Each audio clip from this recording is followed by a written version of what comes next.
Hello everyone and welcome back to Java Forever course. Today we are starting a new unit called Decision Control Structure. In this unit, we will learn about creating questions. But before we dig into that, I want to give you a brief of what really decision control is all about. So far we have learned that a sequence control structure is where statements are executed sequentially. We write multiple statements and each statement or each instruction executes from top to bottom. However, when you do serious Java programming, you rarely find a situation where all your code is sequential. In many cases, you want a block of statements, a block of code to be executed in certain condition and another block of code executed in different condition. And we will we'll take a lot of examples and we understand it in detail. But whole idea is to learn how to give instructions to Java to skip some part of your code.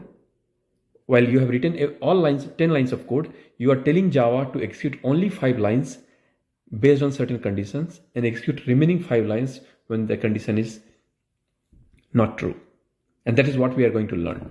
But before we do that, let's first understand how to create that condition. What I call it, making the question, understanding that, how to frame the question and give that instructions to Java so that Java can, execute a block and skip another block based on what you are telling Java to do that.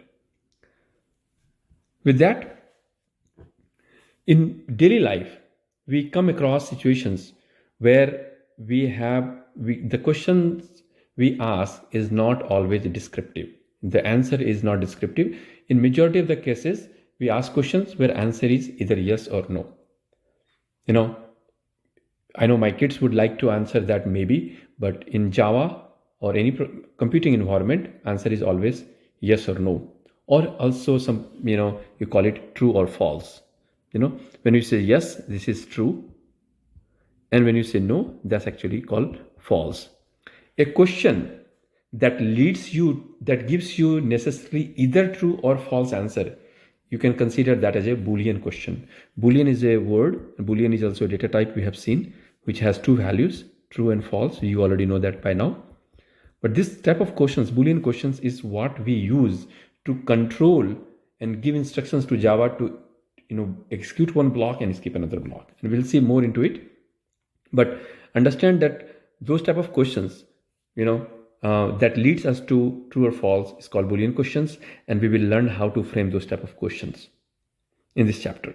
But the questions could be, should I go to school today? Yes or no. Did you eat today? Yes or no. Is number 5 more than, is your age more than 18, more or equal to 18? Answer is yes or no. If you are more than or equal to 18, you can vote. Otherwise, you cannot vote. We have all type of decisions every day in life, and we will be learning how to frame those questions, how to translate those questions in Java. So stay tuned. This is super important chapter in which we will be learning a lot of foundational concepts before you can start writing your Java code again. Go ahead and answer some of these questions in the quiz. Practice.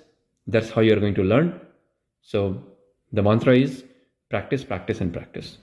See you guys again in the next class. Thanks for watching. Do subscribe and press the bell icon for more videos.